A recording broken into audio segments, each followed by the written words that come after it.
Let's talk about Joker, Todd Phillips' movie about Batman's iconic nemesis starring Joaquin Phoenix. The first thing to mention is, this is not your typical comic book adaptation on the big screen. If you need a substitute drug after Endgame, or think that you want to take your nerdy date to an action film about that one guy from the comics, just don't. This movie is a full-blown character study. Not of the Joker, but of Arthur Fleck, the man who becomes the Joker. This means that there aren't many action scenes, shootouts, or master plans like you would expect after The Dark Knight. So, if this description still sounds like a movie you would like to see, go to the cinema right now. Like every character study, Joker needs a world for his protagonist to interact with. It paints a very gritty and brutal Gotham in the year 81. In every frame, in every scene, you feel the city weighing you down.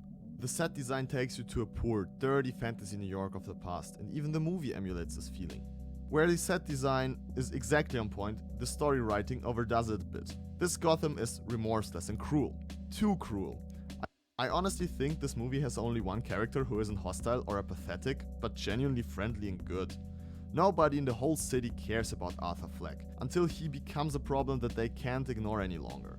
The first time he feels noticed is after his actions threaten certain people's way of life. Having a bit of positivity would have made this descent into madness more engaging, since the good and evil would struggle over him with one winning at the end. Instead, we get a world where I don't see a way for the protagonist not to go mad in. I felt like watching a time bomb that is set to explode anyway, but additionally, the word pokes or rather kicks it every now and then. But at least this serves a purpose. It shows us that our way of life may be wrong. It forces us to see the effects of our actions as a society. For example, Arthur tries to be a peaceful member of society and genuinely pursues therapy. He takes his medication, he visits a psychologist. But then, the funding is cut and this fragile person is robbed of the last thing that helps him getting better. His psychologist can't even answer the simple question: where do I get my meds now? I am fully aware that many countries have a great social care system that helps the Arthurs of our world. But many don't. Often people who need help the most cannot afford it. Another example is how the truth doesn't matter in Gotham City. After a triple murder, the media and everyone with an agenda instantly spins a narrative that doesn't care about the victims, the motives, or anything else, but instead tries to support his points of view and his personal goals.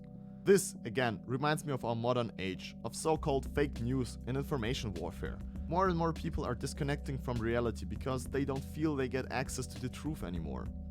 The same person can be a hero fighting for freedom, or a terrorist with no regard for human life, depending on who you ask. And this world is the reality for Arthur, a mentally ill person who really tries to find happiness in this crazy world, even if he doesn't understand people very much. There is a great scene where he attends a stand-up show and laughs at all the wrong places, just showing how disconnected he really is from society. Joaquin Phoenix rivals Heath Ledger with his performance.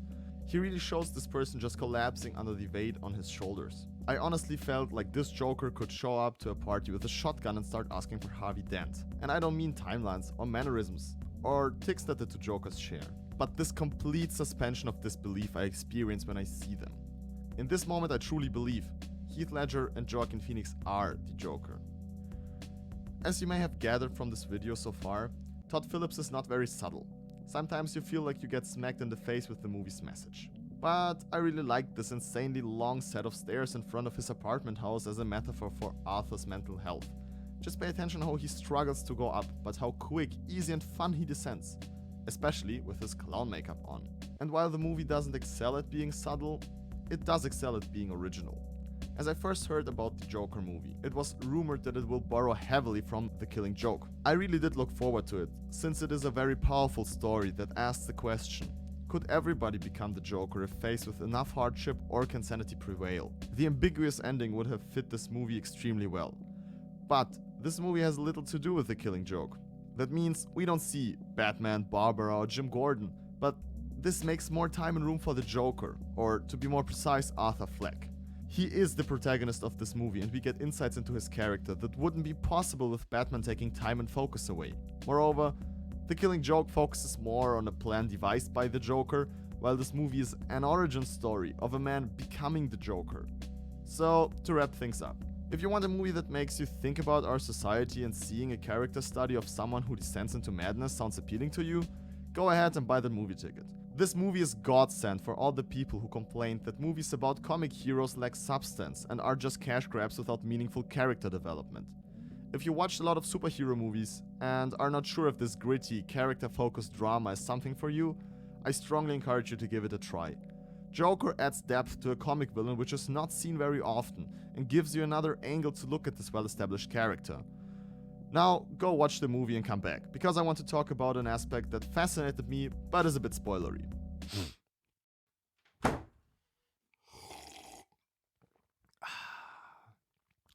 So, you watch the movie now, let's talk spoilers.